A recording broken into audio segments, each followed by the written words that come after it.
바위는 너구리의 피난처로다. 아멘. 하나님을 보는 눈이라는 제목으로 말씀을 증거하도록 하겠습니다. 우리가 계절이 바뀌면 먼저 이제 자연 환경을 통하여서 이제 자연의 변화를 통하여서 온도를 통하여서 우리가 그 계절의 변화를 우리가 알 수가 있습니다. 이 계절이 변하는 것도 다 하나님께서 이 자연 만물을 여전히 주관하고 계신다는 것이고, 또 하나님의 그 정해 주신 그 질서대로, 창세 이후로 하나님의 정해 주신 그 질서대로 계속해서 이 자연 만물은 움직이고 있는 것이에요. 그래서 저도 저의 몸이 그 계절에 맞게 이렇게 반응하는 것을 보면 참 신비롭고 놀랍다는 것을 알 수 있습니다. 우선은 저의 몸은 봄이 되면 반응을 확실하게 해요. 알레르기성 비염 때문에 지금도 막 콧물이 나고 막 눈물이 나고 막 그래요. 이런 것들을 보면 우리가 뭐 불평하고 왜 이런 알레르기가 있는 거야 이럴 수도 있겠지만, 참 놀라운 것은 계속해서 참 하나님께서 딱 정한 그때 봄, 여름, 가을, 겨울 이 사계절이 굉장히 뚜렷하게 이렇게 간다는 것을 볼 수가 있습니다. 오늘 이 시편 104편은 바로 하나님을 찬양하는 시인데, 물론 시편이 다 하나님을 찬양하는 시겠지만 특별히 하나님의 그 창조 사역에 대하여서 그 자연을 바라보며 이 창조 사역에 대한 하나님을 찬양하는 그런 노래입니다.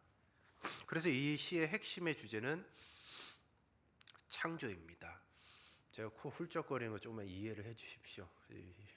봄이 되면 저도 아주 괴롭습니다. 좀만 이해를 해 주시기를 부탁을 드리겠습니다. 하늘과 바다를 시작으로 하나님이 땅과 바다를 경계를 정하시고, 또 골짜기에 샘이 나게 하시고, 또 숲의 모든 생명체와 인류가 함께 먹고 마시고 윤택한 삶을 살게 하신 하나님의 솜씨를 노래하는 것이 바로 이 시편 104편입니다. 자세히 보면 시편 103편과 시작이 같아요. 내 영혼아 여호와를 송축하라. 이 내용은 온 세계에 깃든 하나님의 광대하신 통치에 대한 그런 찬양의 내용입니다. 그래서 시편 103편과 쌍둥이 시편이라고도 얘기를 하고 있습니다. 시편에 보면 8편과 33편 그리고 145편도 하나님의 창조에 대하여서 찬양하며 노래하는 그런 시입니다. 그래서 우리가 하나님의 사역을 보통 찬양을 할 때에, 특별히 이스라엘 백성도 마찬가지예요. 구원에 대해서 찬양을 많이 하죠. 여호와 하나님께서 우리를 애굽에서 출애굽시켜서 우리를 여기까지 이끌어 주셨다 하면서 홍해를 가르시고 또 만나도 먹이시고 광야에서 하셨던 그런 모든 구원의 사역들을 통해서 그 구원에 대하여서 찬양을 합니다. 그런데 자세히 보면 하나님을 찬양해야 될 그런 주제들이 많아요.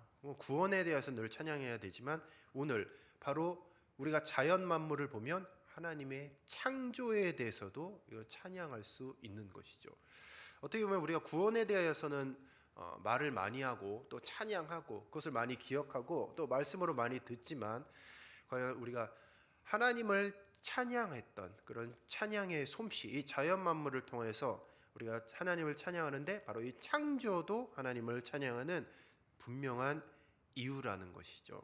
그래서 우리 그리스도인이라고 한다면 자연을 통해서도 이제 하나님을 찬양하는 그런 삶의 모습이 있어야 하는 것이에요.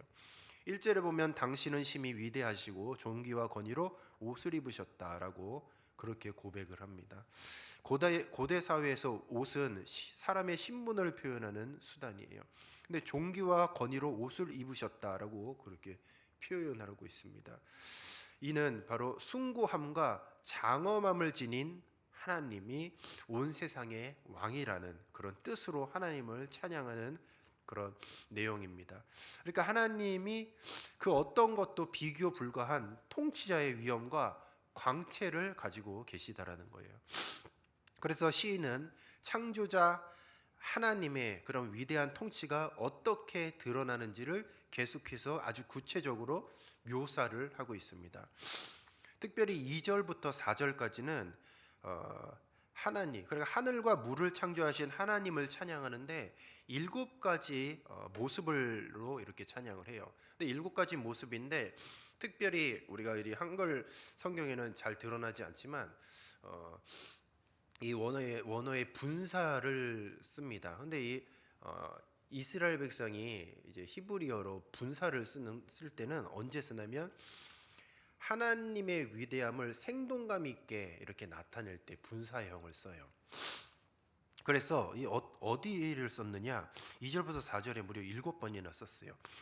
2절에 보시면 그는 옷을 입은 것처럼 빛을 입으시다. 여기서 보면은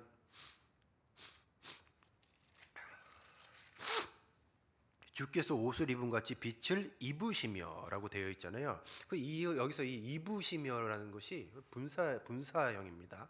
그래서 입으신 분이라는 거예요. 입으신 분. 또 하늘의 휘장처럼 펼치신다. 이거는 펼치신 분이라는 것. 누각을 얹으신 분. 구름을 수레에 삼으신 분. 또 바람 날개 위에 걸으시는 분. 또 바람을 사신으로 삼으신 분. 불꽃을 자기 사역자로 삼으신 분으로 해서 총 7가지 모습으로 7가지 분사를 통해서 하나님의 하늘과 물을 창조하신 그 하나님을 찬양하는 방법이죠. 이것은 그러니까 우리가 사용하는 국어에는 잘 나타나지 않지만 바로 이 히브리어의 독특한 용법이라고 보시면 됩니다. 하나님께서 왜 이스라엘 백성에게 이런 언어를 주셨냐? 하나님을 찬양하라고 주신 것이죠. 그래서 이것은 뭐 언어의 어떤 그런 문법을 통해서도 하나님을 찬양하는 그런 모습을 볼 수가 있습니다. 하나님은 하늘과 땅의 생명의 기운으로 채우셨고 또 하늘은 하나님의 통치에 보통 이 모든 것이 사이즈가 있잖아요. 근데 하나님의 통치는 어느 정도냐? 우주적인 규모를 가지고 있어요. 그리고 하나님이 하늘과 그 아래 모든 것을 창조하셨고 그래서 3절 4절에 보면 빛과 바람과 구름과 번개를 통제하시고 조절하시는 하나님. 근데 그 하나님을 묘사할 때 분사형을 독특하게 이렇게 써서 7가지로 그렇게 하나님을 찬양하고 있습니다. 사람들은 각자 생각이 다르고 삶이 다 이제 다르죠. 하나님께서 각 사람마다 이제 개성을 주시고 고유한 인격을 주셨다라는 것은 바로 우리가 무슨 뭐 AI처럼 어떤 기계처럼 다 동일한 모습으로 하나님을 찬양하라는 것이 아니에요. 다양한 방법으로 무려 7가지 분사를 떠서 하나님을 찬양했다라는 것은 우리도 마찬가지죠. 각각의 개성이 있고 인격이 다르고 다 다르잖아요. 생각이 다르지만 그 다 다른 한 사람 한 사람이 각자가 자신의 방법으로 하나님을 찬양할 수 있다는 것이에요.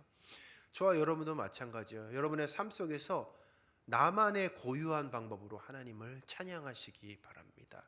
누가 뭐 하나님을 찬양하는 것 물론 흉내를 낼 수 있고 따라할 수도 있지만 내 삶 가운데 내 처해진 환경 가운데서 나만이 할 수 있는 하나님을 찬양하는 하나님을 높여드리는 그런 방법을 우리가 찾아봐야 돼요. 왜냐하면 하나님은 우리 각자의 높임을 받으시기 합당한 분이시기 때문입니다. 우리들에게 인생을 주시고 우리 많은 사람들을 주님께서 이렇게 창조하신 이유는 뭐냐? 각자의 모든 수많은 민족에게 하나님은 찬양 받으시기를 원하시기 때문인 거죠. 그래서 우리는 항상 하나님을 찬양해야 되는 것이에요. 고대인들은 물이 창조 세계를 위협하는 것으로 생각해서 단순히 두려워했습니다. 그래서 옛날 사람들은 바다를 두려워했잖아요. 그런데 오늘 이 말씀해 보니까 이 물을 통제하시는 것도 하나님이라고 이렇게 선언하고 있는 것이요. 이런 것들을 볼 때에 모르면 두려워할 수밖에 없어요. 그런데 알면 찬양하는 거죠.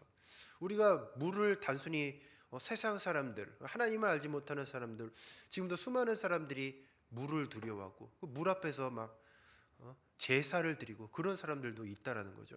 모르면 어쩔 수 없어요. 그렇다면 우리는 이 물도 세상 사람들이 두려워하는 이 물도 하나님이 창조하신 것을 안다는 거죠. 그러니까 우리는 모르는 것이라 아니라 알기 때문에 하나님을 찬양할 수 있는 것이에요.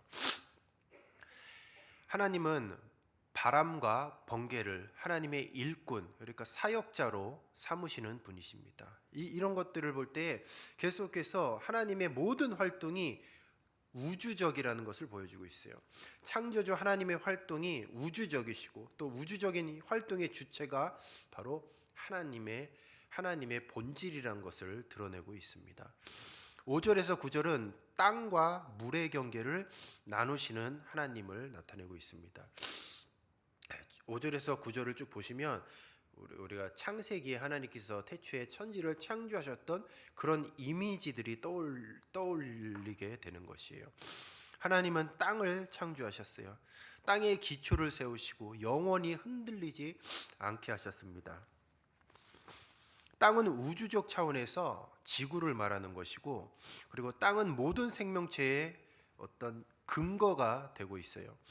그래서 이 시인은 마치 태초에 하나님의 그 창조 사건을 회고하듯이 하나님의 업적을 노래하고 있습니다. 6절을 우리가 한번 같이 읽어보도록 하겠습니다. 시작. 옷으로 덮은 같이 주께서 땅을 깊은 바다로 덮으시며 물이 산들 위로 솟아 올랐으나. 아멘. 여기서 바다라고 하는데 깊은 바다라고 그렇게 되어 있어요. 땅은 옷 입은 것처럼 깊은 바다로 덮였다. 여기서 이 깊은 바다라는 것은 원시의 바다, 그러니까 태초의 물을 의미하고 있어요. 창세기 1장 2절에 말씀하고 있는. 그리고 굉장히 흥미로운 그런 대목이 나오는데요. 6절에 보면 물이 산들 위에 서 있다라고 그렇게 표현이 되어 있어요. 산 위에 물이 서 있대요. 근데 이 장면이 어떤 장면이나 바로 하나님께서 천지를 창조하실 바로 그 대목을 이야기하는 거예요. 하나님은 물을 향해 꾸짖고 그의 우레소리에 물이 분주하게 움직인다라고 7절에 말씀하고 있어요. 자연의 물질 세계를 향한 명령에 하나님의 위험찬 존재감이 드러나고 있습니다. 우주적인 왕으로서 하나님의 이미지가 어떤지 계속 시인은 그렇게 나타내고 있어요. 하나님의 꾸짖음에 물들이 도망치고 산들이 골짜기들이 올라가고 내려가는 그런 장면이 펼쳐지고 있습니다. 지금 천지가 창조되고 있는 거죠. 하나님은 물의 경계를 나누고 또 물이 넘치지 못하게 하시고 다시 땅을 덮지 못하게 질서 있게 정돈되게 구획을 나누셨어요. 욥기 38장 8절에서 11절도 이 내용과 굉장히 유사해요. 제가 읽어드릴게요. 바다가 그 모태에서 터져 나올 때에 문으로 그것을 가둔 자가 누구냐? 그때 내가 구름으로 그 옷을 만들고 흑암으로 그 강보를 만들고 한계를 정하여 문빗장을 자르고 이르기를 내가 여기까지 오고 더 넘어가지 못하리니 내 높은 파도가 여기서 그칠지니라 하였노라. 아멘.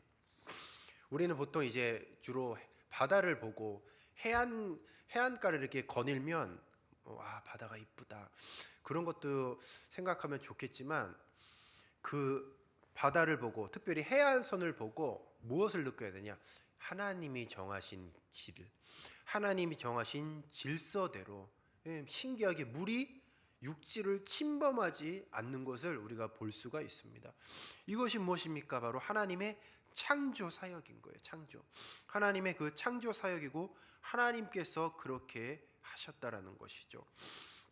그래서 지금도 여전히 하나님께서 정하신 이 질서대로, 그러니까 하나님이 이 세상을 창조하신 대로 여전히 하나님께서는 통치하고 계신다는 것을 볼 수가 있는 것이에요. 또 한 가지 우리가 깨달을 수 있는 것은 자연을 통해서 자연이 굉장히 막 아무렇게나 되어 있는 것이 아니라 질서 있게 되어 있잖아요. 그러니까 땅과 물만 보더라도 땅이 물을 침범하지 않고 물도 땅을 침범하지 않고 하나님께서 정해주신 그 선대로 그대로 유지되고 있다는 것이죠. 이런 것들을 볼 때에 하나님은 혼돈 가운데서 늘 질서를 수립하시는 분이세요. 정말 하나님의 성품은 무엇이냐? 질서입니다. 질서. 그래서 교회 안에서도 가정 안에서도 하나님은 질서 있기를 원하시는 것이죠. 그냥 자기의 규모 있게 하나님의 정해 주신 때에 질서에 맞게 질서를 이제 침범하면 안 되는 것이죠. 그래서 각자 우리는 자기의 처해 있는 그 위치나 지위, 그 직분을 통해서 질서 있게 자기의 분수대로 주님께서 나에게 주신 달란트대로 자기 자리에서 맡겨진 사역을 잘 감당하는 것. 그것이 하나님이 보실 때 질서 있는 교회요, 하나님의 성품을 드러내는 교회라는 것을 우리는 기억해야 하겠습니다. 10절에서 18절에 보면 숲과 각양 짐승을 창조하신 하나님에 대해서 찬양하고 있어요. 특히 10절에서 13절은 골짜기의 샘과 짐승들을 노래하고 있습니다. 그리고 14절에서 15절은 동물과 사람을 위한 그런 먹거리를 나타내고 있어요. 이 동물과 사람의 일상을 위한 기본적인 그런 돌봄의 체계가 바로 하나님, 창조주 하나님께서 예전부터 그렇게 수립을 해 놓으신 거예요. 그래서 끊임없이 자연은 먹을 것들을 이렇게 생산해내고 있습니다. 이런 것들을 볼 때에 우리 하나님이 정하신 것이죠. 자연에서 무엇인가 열매를 따먹는 그런 기쁨, 그것도 하나님께서 정하신 것이죠. 동물들이 자연을 거닐면서 아무렇지도 않게 그 자연에 있는 많은 것들을 먹잖아요. 그런 것들 무엇이냐? 다 하나님께서 만들어주신 그런 자연의 먹거리. 그 자연의 먹거리를 먹으면서 사람이나 동물이나 땅에서 살아가고 있다라는 것이죠. 물론 사람이 뭐 여러 가지 가공식품을 만들고 여러 가지 식품을 만들지만 기본적으로 하나님께서 정해주신 이 틀 안에서 여러 사람도 살고 동물도 살아가고 있는 것이죠. 우리가 아무리 큰 소리 치고 뭐 인간은 위대하다 해도 결국은 하나님의 질서 안에서 살 수밖에 없는 것이죠. 우리가 음식을 막 가공하여 만들잖아요. 그 원재료는 결국은 자연이 내어준 먹거리예요. 자연이 내어준 먹거리. 결국 그래서 우리가 그렇게 인간이 위대하다 큰 소리 칠 수도 없다는 것입니다. 16절에서 18절에 보면 산과 물 그리고 짐승들에 대해서 나타나고 있습니다. 숲과 물과 짐승들에게서 시선을 돌려서 평화로운 세상을 노래하고 있습니다. 숲을 가로지르는 그런 갖가지 짐승들과 새들의 풍경을 묘사를 하고 있습니다. 이 말씀도 욥기 38장 25절에서 39절 40절까지 하나님께서 차근차근히 그런 신비로운 창조 세계를 욥에게 이렇게 설명해 준 그 내용이 떠오르고 있어요. 인간의 활동을 넘어선 그 장소와 또 사람의 발길이 닿지 않고 사람의 통제와 관리가 필요 없는 그런 야생의 숲을 우리가 혹시 발견한 적이 있는지 한번 생각해 봅시다. 자연을 놔두면 황무지가 되는 것이 아니라 오히려 자연을 그대로 보존하고 놔두면 그렇게 활기차고 그렇게 아름다운 생명으로 충만한 모습으로 변화되는 것을 볼 수가 있어요. 자꾸 자연이 훼손되는 것은 우리가 인간의 어떤 인위적인 손길 때문에 그런 것이에요. 그러나 자연을 놔두면 계속해서 보존되고 스스로 치유를 하고 굉장히 활기차고 아름다운 그런 생명으로 충만한 것들을 볼 수가 있습니다. 우리는 그래서 이 자연을 볼 때에도 하나님의 그 솜씨를 발견할 수 있어야 돼요. 저는 꽃을 잘 모르고 식물을 잘 몰라요. 그래서 파란 것은 풀, 이제 그리고 뭐 핀 것은 꽃 이렇게 구분을 하지만 잘 아시는 분들은 진짜 잘 아시더라고요. 아무리 봐도 그냥 나무의 풀인데 이름을 다 아시더라고요. 저거는 뭐 잣나무고 저거는 소나무고 대단한 것 같습니다. 참 대단하신 것 같아요. 그런데 우리들에게도 그런 감각이 필요해요. 보면 이건 풀이요, 이건 꽃이네, 이럴 것이 아니라 참 하나님의 솜씨는 놀랍구나라는 감탄사가 나와야 돼요. 제가 꽃을 보고 놀란 적이 한 번 있어요. 안개꽃처럼 되게 작은 건데 꽃이 굉장히 이게 작은 꽃들이 있는데 굉장히 놀랐던 건 그 작은 꽃 하나하나가 다 다르게 생겼더라고요. 똑같은 게 아니라 다 다르게 생겼다는 거죠. 그것을 보고 제가 한번 놀란 적이 있습니다.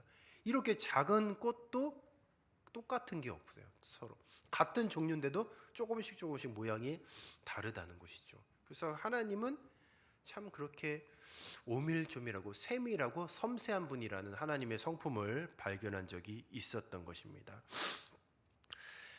말씀을 정리하도록 하겠습니다. 로마서 1장 25절 말씀에 보면 제가 읽어드릴게요. 이는 그들이 하나님의 진리를 거짓 것으로 바꾸어 피조물을 조물주보다 더 경배하고 섬김이라 라고 그렇게 기록하고 있습니다. 하나님을 잘 모른다고 한다면 어떤 증상이 나타나느냐, 피조물을, 그러니까 자연을, 피조물을 조물주보다 더 경배하는 그런 죄를 범하게 돼요. 그런데 우리는 절대로 그렇게 살면 안 되는 거죠. 로마서 1장 20절에 보면 창세로부터 그의 보이지 아니하는 것들 곧 그의 영원하신 능력과 신성이 그가 만드신 만물에 분명히 보여 알려졌나니 그러므로 그들이 핑계하지 못할지니라 라고 말씀하고 있습니다. 우리 사랑하는 성도 여러분, 우리는 하나님께서 창조하신 이 자연, 하나님께서 창조하신 이 모든 자연 만물을 통하여서 우리는 하나님의 성품을 볼 수 있는 그런 시각이 열려야 하겠습니다. 하나님이 창조하신 세상을 통하여서 하나님을 발견하고 찬양하는 저와 여러분이 되시기를 바랍니다. 힐링을 우리가 어디서 하죠? 자연에서 하죠. 왜 힐링이 됩니까? 하나님께서 창조하신 그 자연이 생명력이 있기 때문인 거예요. 그것을 통해서 하나님은 생명의 주관자가 되시는 것이죠. 오늘도 우리가 자연에서 살고 우리가 이 지구에서 삽니다. 수많은 여러 가지 현상들을 통하여서 하나님을 발견하시고 늘 하나님과 동행하시고 오늘도 하나님의 그 창조의 사역을 찬양하시는 저와 여러분이 되시기를 주님의 이름으로 축복합니다. 이 시간 말씀 붙잡고 기도하시겠습니다.